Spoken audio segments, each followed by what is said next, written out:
They told you the past is fixed, that it happened a certain way, that it's over, that it's done. But that was a lie. Not because the events didn't occur, but because you were never meant to stay bound to them.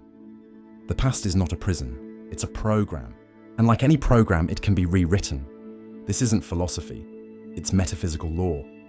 And the Gnostics understood it long before modern science caught up.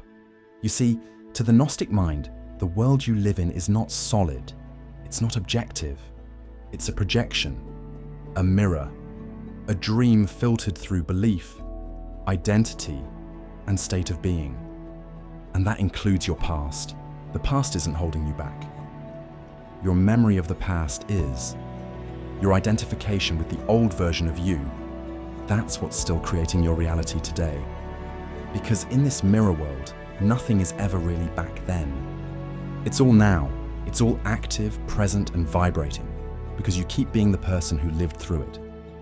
You rehearse it in your mind. You speak from it. You filter decisions through it. You say things like, "That's just how I was raised. That's how people like me are. I've always struggled with money. I was never good at relationships. I don't trust people because of what happened." But all of those are just scripts, running in the background, looping again and again. So the future never arrives, because you're still living inside a memory. Now here's the secret the Gnostics knew. The past is not fixed in time. It's fixed in consciousness, and when you shift your state of being, when you change who you're being in this moment, you don't just change the future, you shift the meaning of the past. And that change echoes forward, collapsing the limitations that version of you created. Let's say, years ago, you were humiliated, betrayed, abandoned. That version of you didn't have the power you have now. They processed that moment through fear, through smallness, through survival. But you are no longer that person. And when you embody a new self, a higher identity, you can go back to that same memory and reprocess it through the eyes of your divine self, not to erase it, but to reclaim it, to revise the emotional meaning, to declare, that wasn't a failure, that was a turning point. That wasn't betrayal, that was redirection. That wasn't the end, it was the beginning of me becoming this. This isn't just positive thinking, it's quantum reconstruction.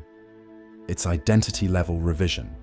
Because when you change the emotional charge of a memory, you deactivate the signal it's been sending into your present. The reality loop ends. The trauma loop dissolves. The chain reaction stops. The Gnostics believed the physical world was a trap. Not because it was evil, but because it was convincing. So convincing that you'd forget your power, forget that you were the one projecting it all. But here's the truth.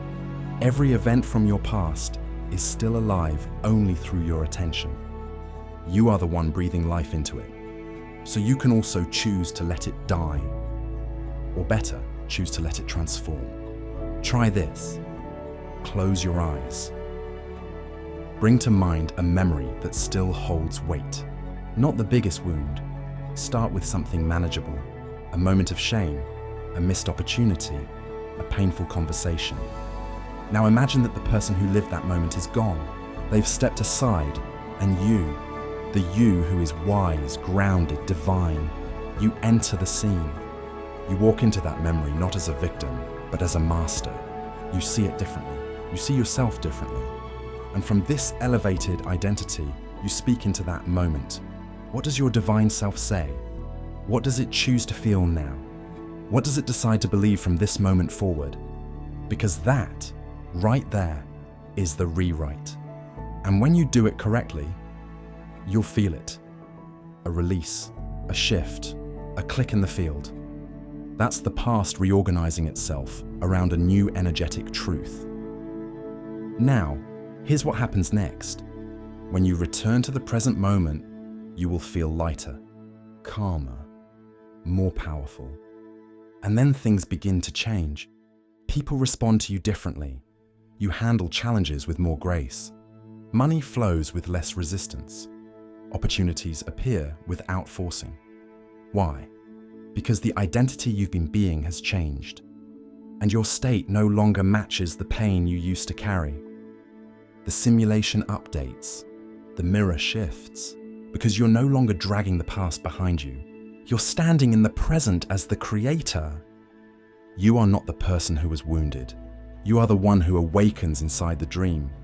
You are the divine spark, and your power is not in reacting to what happened, but in choosing what it means now. And when you shift the meaning, you shift the memory, you shift the self, and reality has no choice but to obey. This is how you break the illusion. This is how you bend the mirror. This is how you become free.